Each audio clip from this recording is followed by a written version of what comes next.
भगवान। ओम नमो वासुदेवाय नमः, गोविंदाय नमः, राधे कृष्णाय नमो नमः।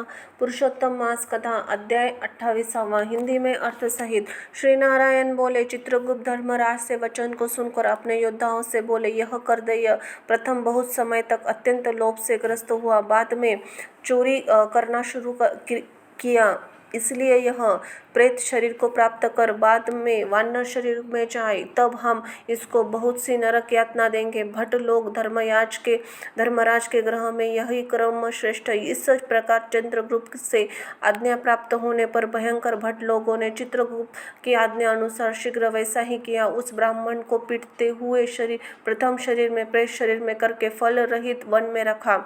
फिर वह ब्राह्मण प्रेत योनि को प्राप्त कर उस निर्जन वन ग्रहण में क्षुधा तृष्णा से अत्यंत व्याकुल होकर भ्रमण करने लगा। प्रेत योनि में होने वाले दुख को भोगकर बाद में फलों की चोरी करने से होने से वानर योनि को गया। सुंदर शिथिल जल को छाया तथा फल पुष्प युक्त जम्बू खंड से मनोहर सुंदर काज कलोर पर्वत पर वहाँ इंद्र से बनाया हुआ उत्तम कुंड है। मानस सरोवर के समान पवित्र सत्पुरुषों से सेवित पापों को नाश करने वाला देवताओं को भी दुर्लभ मृग तीर्थ नाम से प्रसिद्ध था, जिसमें श्राद्ध करने से पितर लोग सद्गति को चले जाते हैं। वहाँ पर देवता लोग दैत्यों के भय से मृग होकर निरंतर निर्भय स्नान करने लगे, इसलिए विद्वान लोग उसे कुंड को मृग तीर्थ कहते हैं। मनुष्य शरीर प्राप्त कहकर यह ब्राह्मण वहाँ पर फलों के चोरी करने के पाप से प्रथम वानर शरीर को प्राप्त हुआ।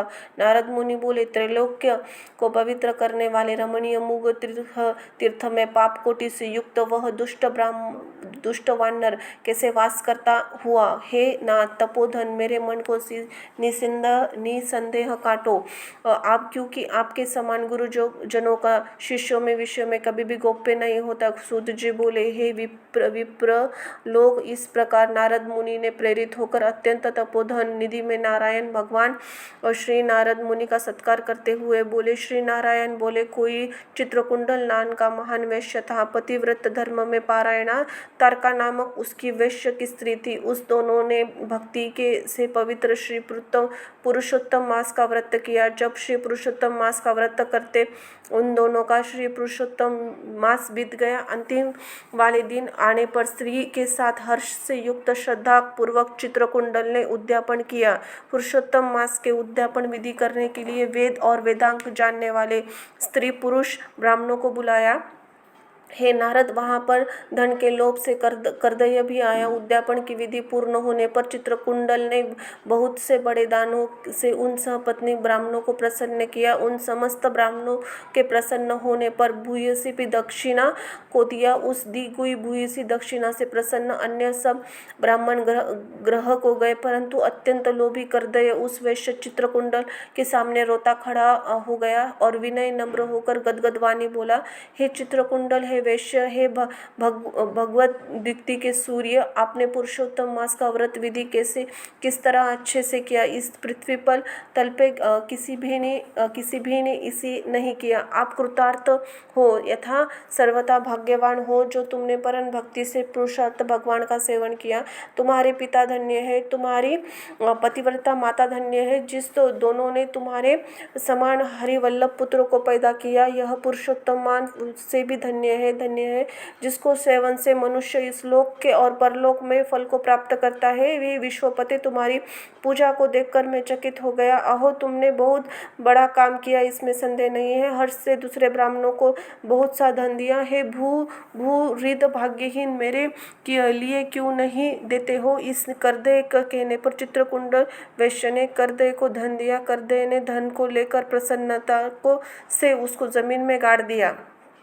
वहाँ पर कर्दय ने श्री पुरुषोत्तम की बड़ी पूजा देखी और धन के लोभ में पुरुषोत्तम मास की प्रशंसा की। पूजा के दर्शन महात्म्य से, पुरुषोत्तम भगवान की स्तुति से तथा धन लोभ से तथा पर मृग तीर्थ को आया। सुत जी बोले, दर्शन से, स्तुति से, धन के लोभ से भी दुष्ट वानर उत्तम तीर्थ का सेवन हुआ। हे द्विज लोग, श्रद्धा से आदर पूर्वक पुरुषोत्तम देव का दर्शन और स्तुति करने में सहपत्नी पुण्य क्या कहना है। नारद मुनि बोले, हे ब्राह्मण, सुंदर वृक्षों से सुशोभित, सुंदर शीतल जल वाले, मनोहर घनी छाया वाले वन में उसके रहने वाले का कारण क्या है, सो आप कहिए। श्री नारायण बोले, हे नारद, अनज्ञ तुम सुनो। सुनने की इच्छा करने वाले तुमको मैं कहता हूँ, इसमें कुछ कारण है जिससे श्रवण से पापों का नाश होता है। जो समस्त अर्थ फलों के दाता दशरथ पुत्र रामचंद्र जी ने समुद्र के सेतु बांधकर दुष्ट रावण का नाश किया। उन रामचंद्र जी ने विभीषण को छोड़कर बाकी समस्त राक्षसों का वध किया, किसी को नहीं छोड़ा। अग्नि में परीक्षा कर सीता को ग्रहण किया। ब्रह्मा, शंकर, इंद्र आदि देवता रावण का वध से प्रसन्न होकर बोले, हे राम, तुमको वर मांगो। ऐसा कहने पर भक्तों को अभय देने वाले श्री रामचंद्र जो बोले, देवता लोग, यदि इस समय पर वरदान देना है तो सुनो। यहाँ पर राक्षसों से शूर वानर मारे गए हैं, उनको हमारी आज्ञा से अमृत वृष्टि कर शीघ्र जला दो। तथास्तु यह कहकर ब्रह्मा, शंकर, इंद्र आदि देवता ने अमृत में वृष्टि करके वानरों को जला दिया। तदनंतर जयशाली वानर समस्त वानर जीवित हो गए, चिरकाल तक शयन कर उठे और सामने देखने में आए रामचंद्र चारों तरफ बैठे हुए समस्त वानरों के साथ पुष्पक विमान पर सवार होकर प्रसन्न मुखमंडल सह पत्नी श्री रामचंद्र बोले, हे सुग्रीव, हे हनुमान, तारामज, हे जामवन, वानरों के साथ आप लोगों को मित्र समस्त कार्य किया। आप उन वानरों को आज्ञा दो जिससे आप यहाँ लोगों आज्ञा पाकर अपनी इच्छा के अनुसार जंगलों में जाए। हमारी यह दीर्घ जीवी वानर जहाँ जहाँ वास करे वहाँ के वृक्ष पुष्पल से मुक्त हो जाए, नदी मीठ वाली जल वाली हो जाए, शीतल जल वाले सुंदर तालाब हो, इनको कोई भी मना ना करे। हमारी आशा से समस्त वानर जाए। इसीलिए रामचंद्र जी के प्रभाव से वहाँ जहाँ वानर जाति के लोग वास करते हैं, वन में मीठे जल वाली नदी, सुंदर तालाब होते हैं, पुष्प पत्र से युक्त सुंदर फल वाले बहुत से वृक्ष, परंतु अदृश्य होने वाले पूर्व जन्म में सुख दुख जहाँ तहाँ प्राणी निवास करता है, जहाँ तहाँ अवश्य जाते, क्योंकि बिना भोगे कर्म का नाश नहीं होता, ऐसी वेद की आज्ञा है। श्री नारायण बोले, फिर वहाँ यहाँ लालची वानर पर्वत के समान बढ़ता हुआ भूख प्यास से युक्त पीड़ित वह वन में विचरण करने लगा। उसके मुख से पित्त का प्रकोप पीड़ा उत्पन्न हुई। उसका जन्म रोग था, जिस पीड़ा से मुख से खावे दिन रात रुधिर बहा करता है। अत्यंत पीड़ा के कारण कुछ भी भोजन नहीं करता था। वह वानर चंचलता के वश वृक्षों में से उत्तम फलों को तोड़कर मुख के पास ले जाकर बहुत फलों के जमीन पर गिरा देता था। वह वानर पीड़ा के कारण एक स्थान पे नहीं बैठने में असमर्थ था। एक वृक्ष से दुष्वश पर जाता हुआ मृत्यु को सुख देने वाला मानने लगा। किसी समय पृथ्वी पर गिर पड़ा और अत्यंत दुखित विलाप करने लगा। शरीर के टूट जाने पर जलहीन मछली के समान तड़पता हुआ रोने लगा। शीतल शल वाला, गलित मुख वाला वह वानर भूख प्यास से पीड़ित हो गया। उसके समस्त दांत मुख रोग पीड़ित होकर गिर गए। पूर्व जन्म के कृत पाप से इस तरह दुख को प्राप्त हुआ। इस प्रकार नित्य प्रतिदिन निहार करते हुए वानर को देवयोग से श्री पुरुषोत्तम मास आया। उस पुरुषोत्तम मास में भी उस प्रकार शांतिवाद आदि से पीड़ित रहा। किसी समय बहुल पक्ष में गहन वन में विचरता हुआ भूख प्यास वानर कुंड के पास पहुँचने पर जलपान करने में असमर्थ नहीं हुआ। भूख से युक्त चपलता ऊंचे वृक्ष पे चढ़ गया। एक दो वृक्ष के दूसरे वृक्ष पे जाते हुए उसके बीच एक कुंड आ पड़ा। बहुत दिनों से निहार शिथिल इंद्रिय जर्जर शरीर वाला निर्बल शिथिल प्राण कुंड वाला कुंड के तक भाग में आया। इसी प्रकार दशमी तिथि के 4 दिनों तक वानर पुरुषोत्तम मास उस कुंड को लोट पोट करते बीत गए। 5वें दिन आने पर मध्या के सायंकाल उस तीर्थ में जल से भीगा शरीर वाला वानर प्राण से रहित होकर गिर गया। वह देह त्याग कर पापों से रहित होकर तत्काल दिव्य आभूषणों से भूषित दिव्य देह प्राप्त किया, जो नील कमल दल के समान श्याम वर्ण, करोड़ों कामदेव समान सुंदर चमकते वाले, रत्नों के जटिल किरीटधारी, सुंदर शोभायान मत्स्य कुंडल वाला, शोभामान पवित्र पीत वस्त्रधारी, कमरों में रत्नों में जटिल मेखला वाला, शोभायान बाजूबंद कंकल अंगूठी हार से सुशोभित, नीलकंठ टेढ़े चिकने बालों वाला, अवृत सुंदर मुख था। उसी समय वहाँ वैष्णव युक्त विमान आया जिसमें भेरी मृदुंग पटह वेणु वाला महान शब्द हो रहा था। सुंदर देवगाना का नाच हो रहा था। गंधर्व किन्नर और सुंदर गान हो रहे थे। विमान में ऐसे महाभाग दिव्य देवधारी वानर को अत्यंत विस्मय को प्राप्त कहने लगा कि पातकी मेरे यह सुख कैसे हुआ। यह विमान सुख के बड़े पुण्यात्माओं को ही होना उचित है। इसके बाद कोई देवगणा उसके ऊपर चंद्रमा के समान श्वेत कंद छत्र को धारण करती हुई कोई 2 अप्सराएं हर्ष से उनकी ओर तरफ चामार को डुला रही है। कोई पाण हाथों में लिए खड़ी है और कोई उसके समान अप्सराएं नाच रहे। कोई गंगा जल में से भरी हुई झाली के लिए खड़ी है तो कोई उसके सामने खड़ी गाने में बजाने में तत्पर है। इसी प्रकार का वैभव देखकर चित्र में बने हुए समान शिथिल हो गया। ये क्या है? मेरी दुष्ट पातकी को किस पुण्य से यह सब प्राप्त हुआ? मेरा तो कुछ भी पुण्य नहीं है जिसमें हरि भगवान ने परम पद को पाओ। श्री नारायण बोले। इस प्रकार तर्क करते हुए कर्दव्य ने सुख का बहुत बड़ा खजाना दिव्य विमान को देखकर आश्चर्य किया। बाद में हरि भाटो ने उस कर्दव्य का हार्दिक अभिप्राय जानकर उसके सामने विनय पूर्वक हाथ जोड़कर उसके चरणों में नमस्कार कर वानर शरीर को त्याग कर कर्दव्य वानर ने सुंदर वचन को कहा। इति श्री नारदीय पुराण श्री पुरुषोत्तम महात्म्य 28वां अध्याय संपूर्ण हुआ। अध्याय 29वां। पुण्यशील। ओम नमो नारायणाय नमो नमः। पुण्यशील सुशील बोले, हे विभो, गोलोक को चलो, यहाँ देरी क्यों करते हो? तुमको पुरुषोत्तम भगवान क्या सामीप्य मिला है? कर्दव्य बोला, मेरे बहुत कर्म अनेक प्रकार के भोगने के योग्य है, परंतु हमारा उद्धार कैसे हुआ? जैसे गोलोक प्राप्त हुआ, जितनी वर्षा की धारा है, कि जितने तृण है, पृथ्वी पर धूलि के कण है, आकाश में जितनी तारा है, उतने मेरे पाप है। मैंने यह सुंदर मनोहर शरीर कैसे प्राप्त किया? हे हरि के भगवान, प्रिय, अत्यंत अति उग्र कारण मुझसे कहिए। श्री नारायण बोले, कर्दव्य इस प्रकार वाणी को श्रवण कर श्री हरि के दूतों को कहा। हरिदूत बोले, अहो आश्चर्य, हे देव, आपने इस पद की प्राप्ति का कारण महान साधन कैसे नहीं जाना है? प्रभु, सब में उत्तम विष्णु का प्रिय महान पुण्य देने वाला पुरुषोत्तम मास, पवित्र प्रसिद्ध मास क्यों नहीं जाना? उस पुरुषोत्तम मास में देवताओं से भी होने वाला तप तुमने किया है। महाराज, वन में वानर का शरीर से अज्ञान वह तप हुआ है। मुख रोग के कारण अज्ञान अनाहार व्रत हुआ तुमने। बंदरपणे चंचलतावश वृक्षों से फलों तोड़कर पृथ्वी को उन फलों को फेंका। दूसरे मनुष्य तृप्त हुए। अंतःकरण में विशेष दुख होने से पानी भी नहीं पान किया।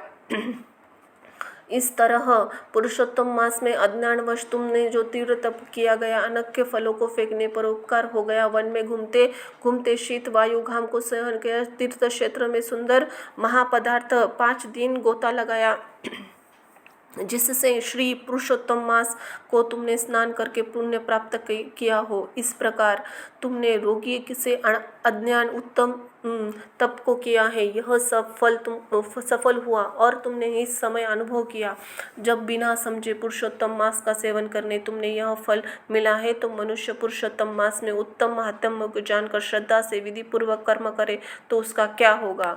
तुमने अपना जो अर्थ साधन किया है वैसा ही करने से कौन समर्थ है? पुरुषोत्तम भगवान को कोई भी वस्तु प्रीति देने वाली नहीं है। इस भारत खंड में अत्यंत दुर्लभ मनुष्य योनि में जन्म लेकर जो पुरुषोत्तम भगवान की सेवा करते हैं, जिस पुरुषोत्तम मास में एक भी उपास करने से मनुष्य पाप पुंज से छूट जाता है। तुमने महीने उपास किया, उग्र तपस्या का फल कहाँ जाएगा?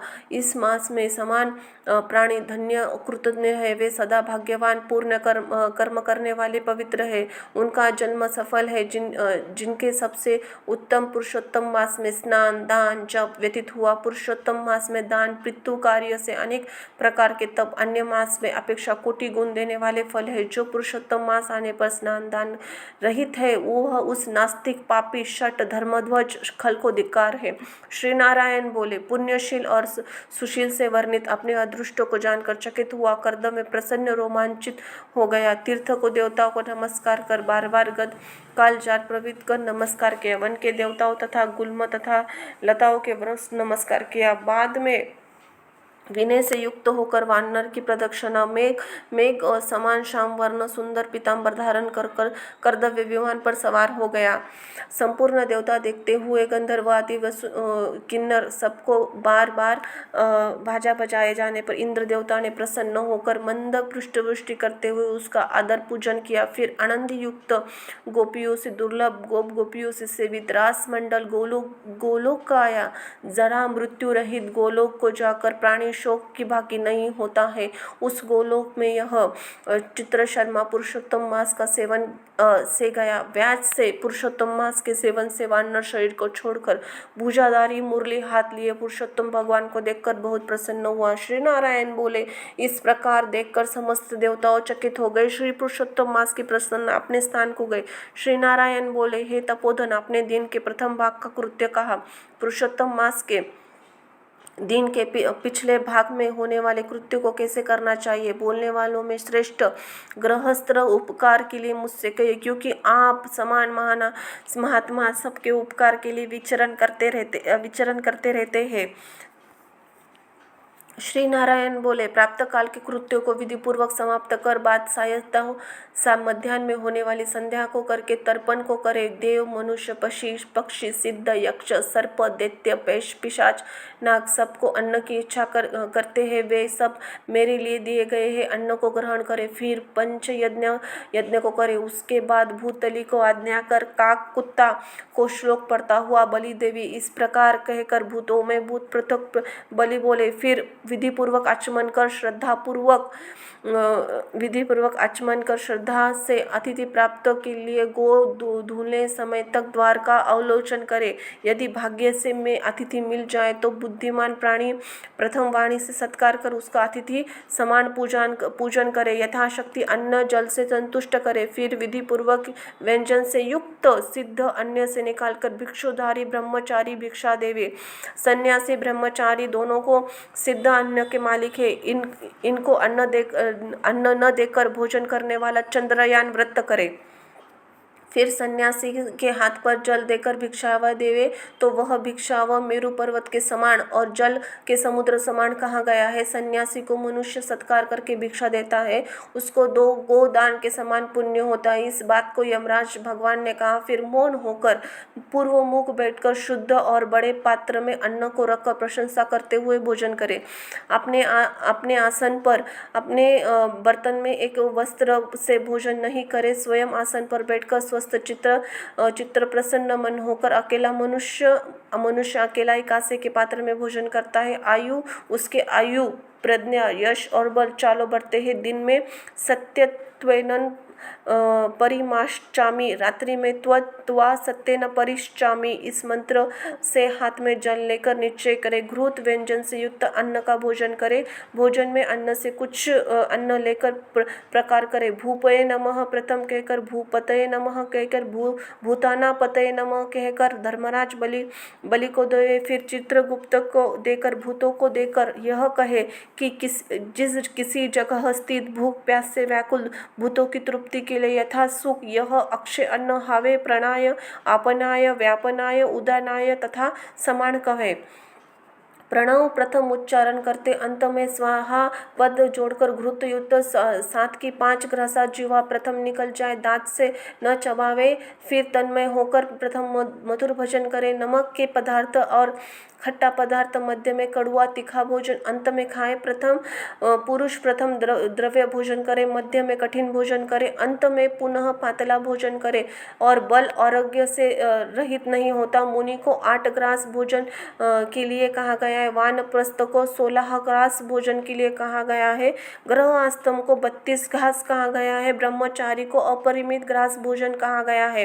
द्विज शास्त्र के विरुद्ध भक्ष्य भोज्य आदि पदार्थों को नहीं खाना चाहिए। शुक्र और बासी पदार्थों विद्वानों को खाने के लिए अयोग्य बताया गया है। घृत दूध को छोड़कर अन्य वस्तु शेष भोजन करे। भोजन के बाद उस शेष उंगलियों के अग्रभाग में रखकर अंजलि जल से स्पूर्ण करे। उसका आधा जल भी जल पी जाए। उंगलियों के अग्रभाग में स्थित शेष को पृथ्वी में देकर ऊपर से अंजलि का शेष आधा भाग जल विद्वान उसी जगह उस मंत्र का पढ़ता हुआ सिंचन करे। ऐसा न करने से ब्राह्मण पाप का भागी होता है, फिर प्रायश्चित करने से शुद्ध होता है।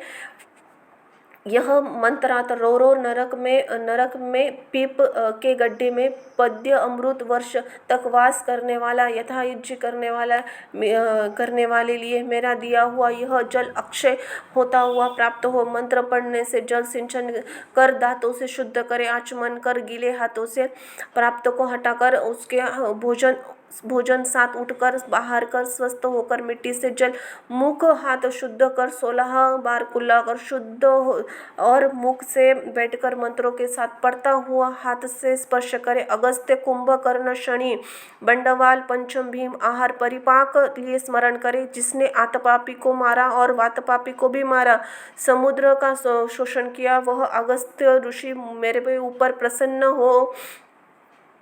इसके बाद प्रसन्न मन से श्री कृष्ण भगवान का देव का स्मरण करे, फिर आचमन तांबूल भक्षण करे। भोजन करने बैठ पर ब्रह्म श्री कृष्ण का प्रथम मार्ग अवरोध उत्तम शास्त्र के विनोद को भी विचार करे। विद्या बुद्धिमान विद्या का श्रवण करे। सर्वथा आजीविका हीन मनुष्य एक भी मुहूर्त पे स्वस्थ मन होकर श्रवण करे। जो श्रवण धर्म जानता है, श्रवण का कर पाप का त्याग करता है, श्रवण के बाद मोह की निवृत्ति करता है, श्रवण कर ज्ञान रूपी अमृत को प्राप्त करता है। नीच भी श्रवण करने से श्रेष्ठ हो जाता है और श्रेष्ठ भी श्रवण से रहित होने से नीच हो जाता है। फिर बाहर जाकर यथा सुख व्यवहार आदि करे। सर्वदा सिद्धि देने वाला भगवान श्री कृष्ण भगवान का ध्यान करे। सूर्य नारायण अस्ताचल जाने के समय तीर्थ जाकर अथवा ग्रह में पैर धोकर पवित्र वस्त्र धारण कर सायं संध्या में उपासना करे।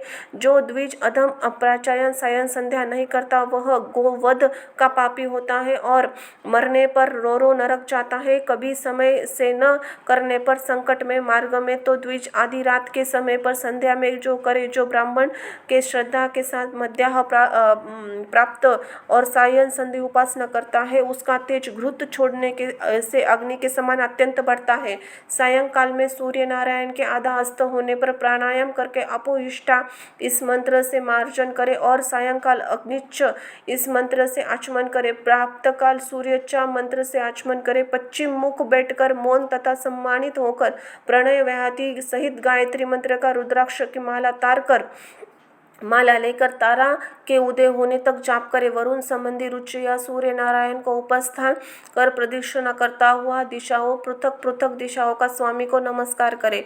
सायं संध्या उपासना करे। अग्नि में आहुति देकर वृत्त वर्गों के साथ अल्प भोज करे। बाद में कुछ समय तक बैठ जाए। सायंकाल प्राप्तकाल भोजन की इच्छा नहीं होने पर भी वैच्छदेव बलि कर्म सदा करना चाहिए। यदि नहीं करता तो पातकी होता है। शाम को भोजन कर बैठने के बाद ग्रह अस्तमी हाथ पैर धोकर तकिया सहित कोमल शैया पर जाए। अपने ग्रह में पूर्व शिर करके शयन करे। सुस्वर के ग्रह में दक्षिण की ओर और शिर करके शयन की ओर, प्रदेश में पश्चिम की ओर शिर करे शयन करे, परंतु उत्तर की ओर शिर करके शयन नहीं करे। रात्रि सूक्त में जप करे। सुखशायी देवताओं का स्मरण कर, अविनाशी विष्णु भगवान का स्मरण कर स्वचित्त हो रात्रि में शयन करे। अगस्त्य, महादेव, महाबली, मच्चु, कुंद, कपिल, आस्तिक मुनि पांच सुखशायी कहे। मांगलिक जल से पूर्ण घट को शिर के पास रखकर वैदिक गारुड़ मंत्रों से रक्षा करके शयन करे। ऋतुकाल में स्त्री के पास जाए। सदा अपनी स्त्री से प्रेम करे। वर्ती रति और कामना से पर्वत छोड़कर अपनी स्त्री के पास जाए। प्रदोष के पिछले प्रहर वेदव्यास के समय व्यतीत करे। फिर दोनों पहर शयन करने वाले ब्रह्म तुल्य के योग्य होता है। यह सब प्रतिदिन समस्त कृत समुदाय को कहा। गृहस्थाश्रमी भली भांति इसको कहे। यह गृहस्थाश्रम का लक्षण है। अहिंसा, सत्य वचन, समस्त प्राणी पर दया, शांति, यथाशक्ति दान करना, गृहस्थम धर्म कहा गया है।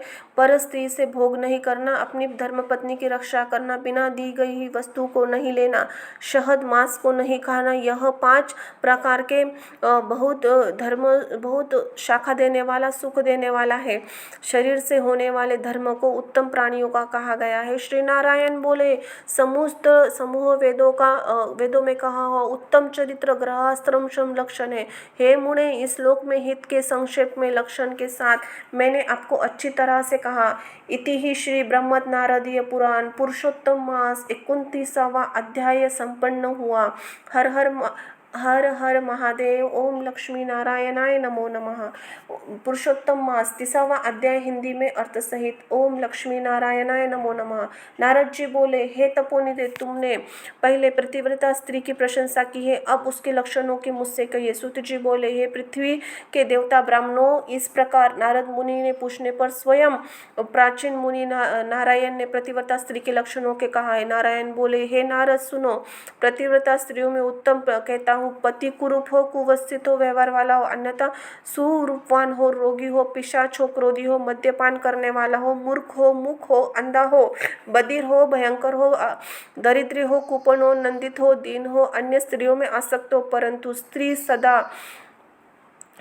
सती स्त्री सदा वाणी, शरीर, कर्म, पति देवता का समान पूजन करे, कभी भी पति के साथ कठोर व्यवहार नहीं करे, बाल हो, युवती हो, वृद्धा हो, परंतु स्त्री स्वतंत्रता पूर्वक अपने ग्रह में कुछ भी कार्य नहीं करे, अहंकार और काम क्रोध को सर्वदा त्याग कर पति के मन में सदा प्रसन्न रहती है और दूसरों के मन में सदा कभी भी प्रसन्न नहीं करे। जो स्त्री दूसरों के पुरुष से कामना सहित देखी जाने पर, प्रिय वचनों से प्रलोभन देने पर, अन्यथा जन समुदाय में स्पर्श होने पर विकार को नहीं प्राप्त होती है, तो स्त्रियों के शरीर में जितने रोम होते हैं उतने 1000 वर्ष तक यह स्त्री स्वर्ग में वास करती है। दूसरे पुरुष के धन के लोभ देने पर जो स्त्री पर पुरुष का मन, वचन, कर्म से सेवन नहीं करती है, वह स्त्री लोक भूषण पे सती और वह स्त्री लोक और भूषण में स्थिति कही गई है। दूतों की प्रार्थना करने पर भी, बलपूर्वक पकड़े जाने पर भी,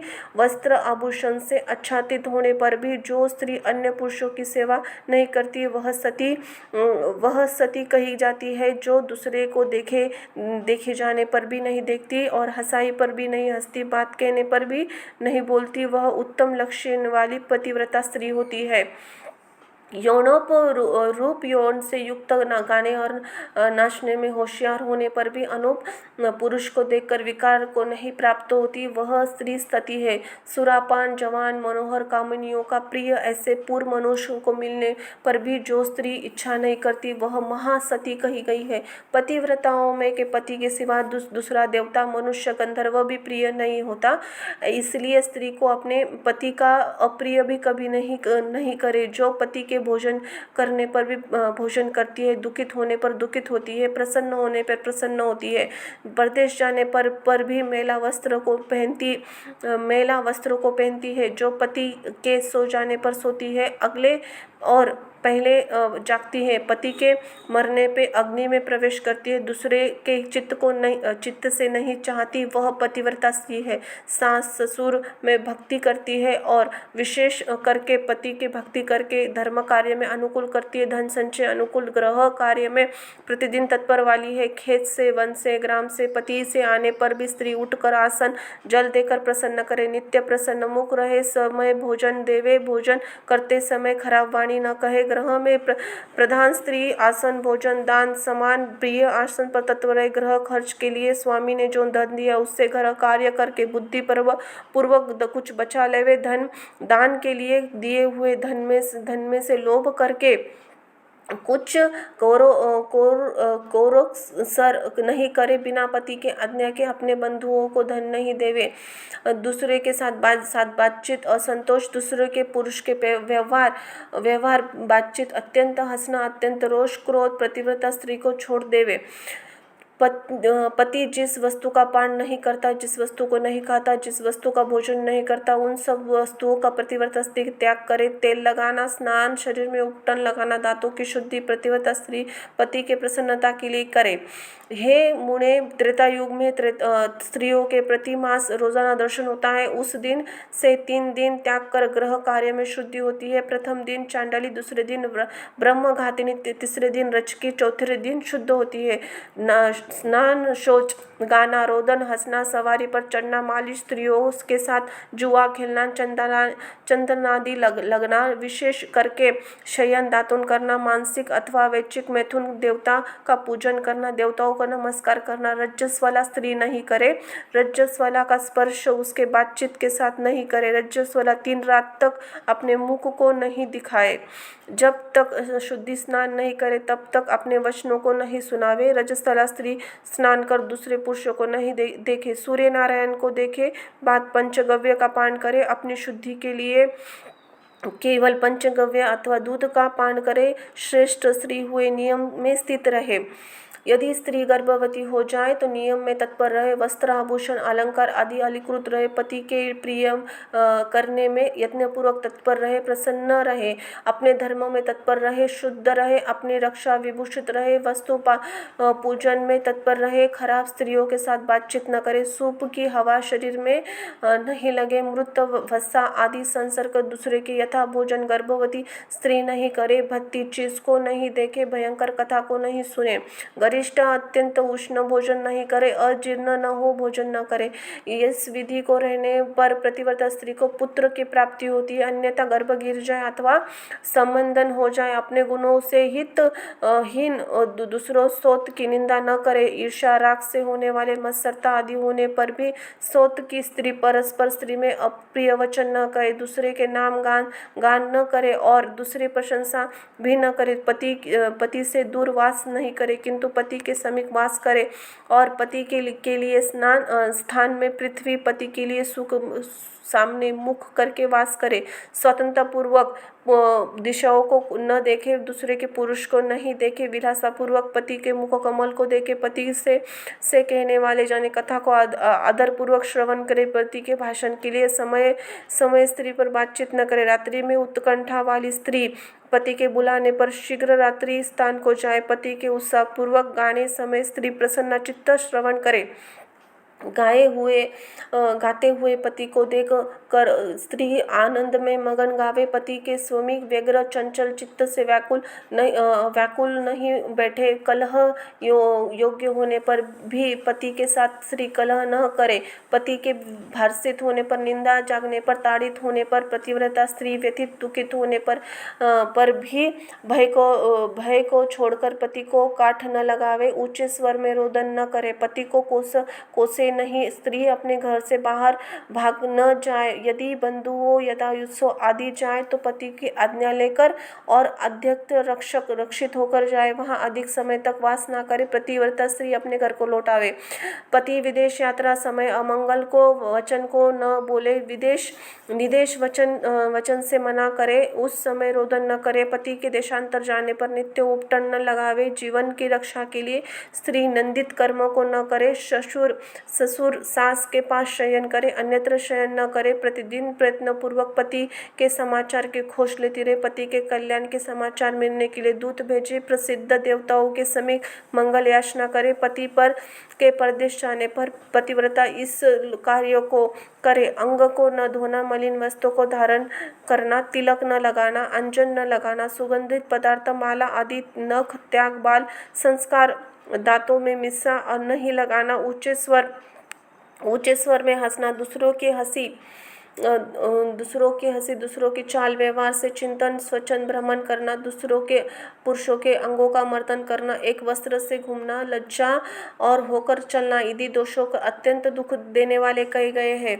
गृह कार्यों में हरदी लेकर शुद्ध जल को प्रसिद्ध शुद्ध स्वच्छ श्रृंगार करे। खिले हुए कमल के समान प्रसन्न मुख होकर पति के समय जाए।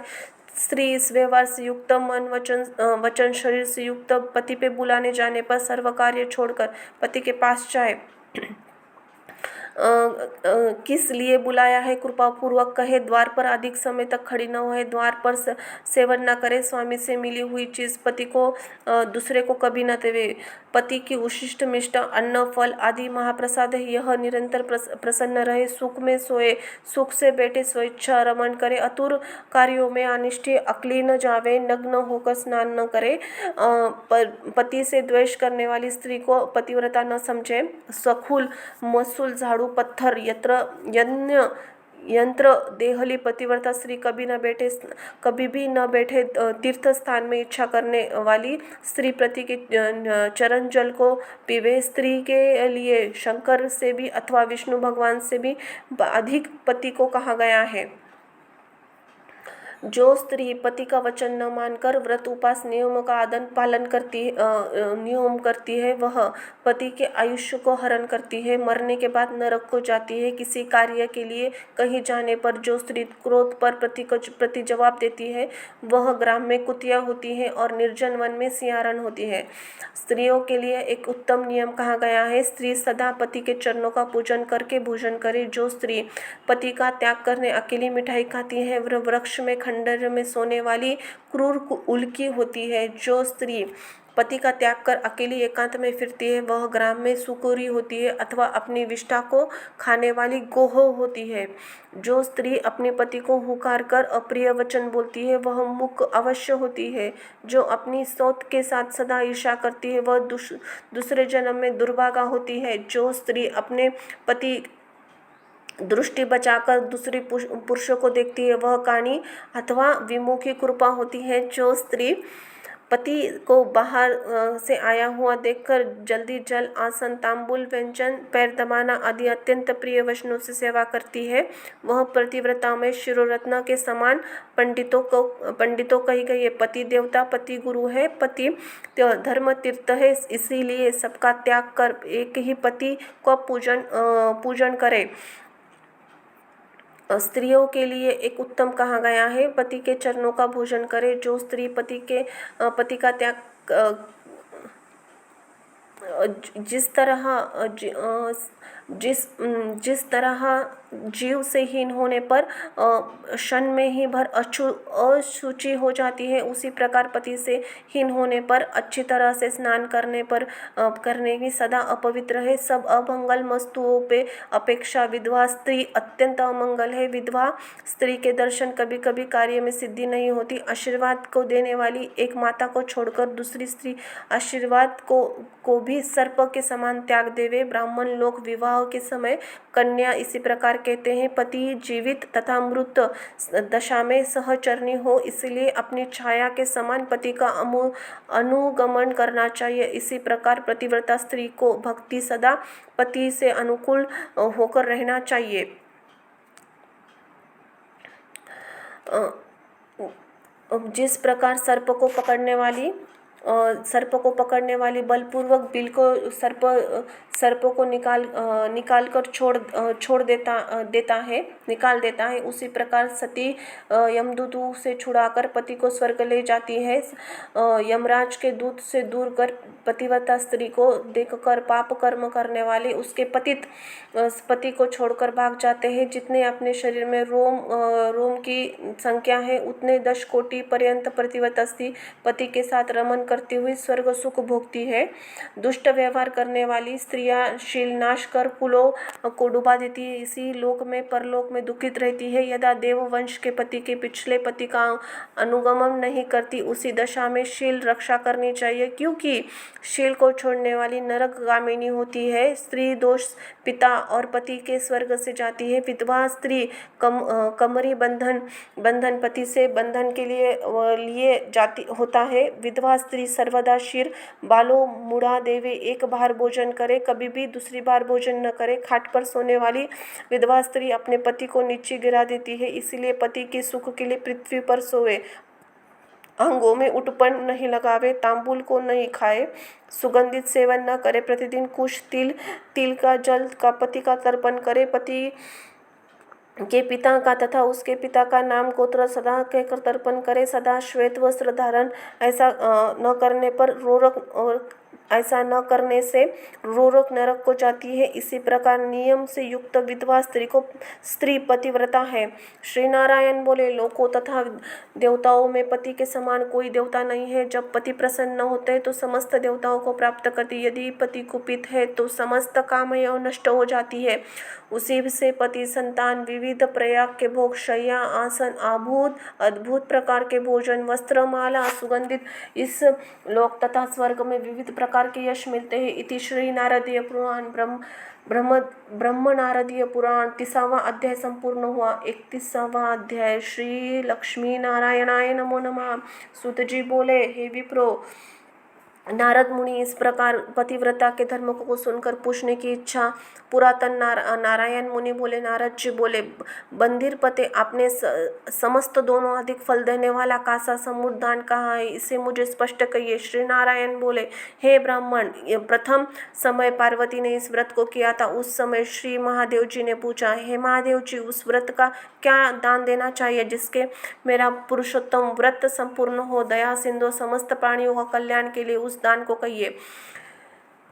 पार्वती की वाणी सुन शंभु ने श्री पुरुषोत्तम भगवान का ध्यान करते हुए इस बात का विचार कर समस्त हित को चाहने वाली उमा से कहा। श्री महादेव जी बोले, हे अपरने, श्री पुरुषोत्तम मास व्रत विधि को पूर्ण करने से योग्य वेद में कहीं भी कोई दान नहीं है। हे गिर सुते, जो जो दान कहे वे सब श्री कृष्ण के प्रिय और पुरुषोत्तम मास में के गौण है। हे सुंदरी, ऐसा कभी भी ऐसा दान नहीं है जिसको पुरुषोत्तम मास में तुम्हारा व्रत पूर्ण हो। हे अंगणे, इस पुरुषोत्तम मास व्रत की पूर्ति के लिए समूटकार ब्रह्मांड का दान है, उसको देना चाहिए।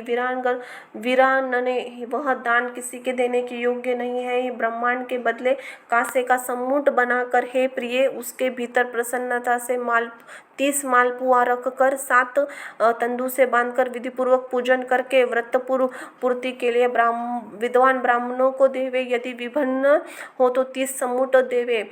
ध्रुवजटी भगवान के ऊपर आकर सुंदर वचन सुनकर पार्वती प्रसन्न हुई। हे नारद, पार्वती 30 कांसे सम्मुट विद्वान ब्राह्मणों को देकर व्रत विधि को पूर्ण करके अत्यंत प्रसन्न हुई। सुत जी बोले, हे विप्र, इस नारद मुनि नारायण की वाणी सुनकर अत्यंत तृप्त भाव कर नमस्कार कर पुनः बोले। नारद बोले, सब साधनों से श्रेष्ठ पुरुषोत्तम मास है, इसका उत्तम महात्म्य सुने मेरा ऐसा निश्चय हुआ। केवल भक्ति पूर्वक श्रवण करने से मनुष्य महान पापों से क्षय हो जाता है, तो श्रद्धा और विधि से करने वाले तो फिर क्या कहना, ऐसा मेरा मत है। इसके बाद सुनने से कुछ भी शेष नहीं, क्योंकि अमृत से तृप्त मनुष्य दूसरे जल की इच्छा नहीं करता है। सूत जी बोले, मुनि श्रेष्ठ विप्र, नारद जी इस प्रकार कहकर चुप हो गए। प्राचीन मुनि नारायण श्रेष्ठ चरम कमलों को नमस्कार किए। जो प्राणी इस भारतवर्ष में जन्म लेकर प्राप्त कर उत्तम श्री पुरुषोत्तम का मांस सेवन नहीं करते, नहीं श्रवण करते, वे मनुष्य ग्रह में आसक्त रहने वाले मनुष्य अधम है। इस संसार में जन्म मरण को प्राप्त करने या जन्म मरण में पुत्र मित्र स्त्री श्रेष्ठ जन्मे वियोग दुख के अभागी है। हे द्विज श्रेष्ठ, इस पुरुषोत्तम मास में अनस्त शास्त्रों से न कहिए, दूसरों से शयन न करे, कभी भी असत्य बातचीत न करे, कभी निंदा न करे, पर अन्न को नहीं खाए, दूसरों की क्रिया न करे, शठता त्याग कर ब्राह्मण को दान देवे। शठता न रहने पर शठता रौनक नरक में जाता है, प्रतिदिन ब्राह्मण को भोजन दे। व्रत देने वाला 4 बजने पर भोजन करे, वे पुरुष धन्य है जो इस लोक में भक्ति और विधान प्रेम पूर्वक पुरुषोत्तम मास का नित्य पूजन करते हैं। इंद्रदूत, शतदूत, यौवन शास्त्र, भागीरथ राजा पुरुषोत्तम आराधना कर भगवान के समीप चले गए। इसीलिए समस्त साधनों में श्रेष्ठ, समस्त अर्थदायक पुरुषों में भगवान इस प्रकार सेवन करना चाहिए। गोधारी, गो स्वरूप गोपाल, गोकुल, गो उत्सव स्वरूप, ईश्वर स्वरूप गोपुआ प्रिय गोविंद भगवान को नमस्कार करता हूँ। प्रथम कौंडिल्य ऋषि ने इस मंत्र को बार बार कहते हुए इस मंत्र की भक्ति से जाप करता हुआ पुरुषोत्तम मास को व्यतीत करता हुआ वह भगवान पुरुषोत्तम से प्रार्थना करता है। नवमेघ श्याम 2 भुजा वाले सूरलीधर शोभायाम पीत वस्त्रधारी सुंदर राधिका सहित पुरुषोत्तम भगवान का ध्यान करे। पुरुषोत्तम भगवान ध्यान पूजन और पुरुषोत्तम मास व्यतीत करे। इस प्रकार जो भक्ति व्रत करता है वह अपने समस्त अभिष्टों को प्राप्त करता है। तपोधन यह गुप्त से भी गुप्त व्रज को नहीं कहना चाहिए। मैंने भी इस किसी के सामने नहीं कहा है। विप्रलोक अभिष्ट फलदायक इस पुराण को आदर पूर्वक सदा श्रवण करना चाहिए। एक श्लोक श्रवण से मनुष्य की पाप नष्ट हो जाते। मुनि श्रेष्ठ गंगा आदि समस्त तीर्थों में स्नान करके जो फल मिलता है वह पुरुषोत्तम मास के श्रवण से मिलता है। मनुष्य पृथ्वी पर प्रदक्षिणा करता हुआ जिस पुण्य को प्राप्त करता है वह पुण्य पुरुषोत्तम मास के श्रवण से मिलता है। ब्राह्मण ब्रह्म तेज वाला, क्षत्रिय पृथ्वी का मालक, वैश्य धन का मालिक, शूर श्रेष्ठ हो जाता है। जो दूसरे पशुचर्या में तत्पर, किरात, हून आदि सब पुरुषोत्तम महात्म्य श्रवण से मुक्ति को प्राप्त करता है। जो पुरुषोत्तम मास महात्म को लिखकर वस्त्र आभूषण आदि भूषित विधि पूर्वक ब्राह्मण को देता है वह तीनों कुलों का उद्धार करके गोपियों के समूह घिरे हुए पुरुषोत्तम भगवान का दुर्लभ गोलोक में जाता है।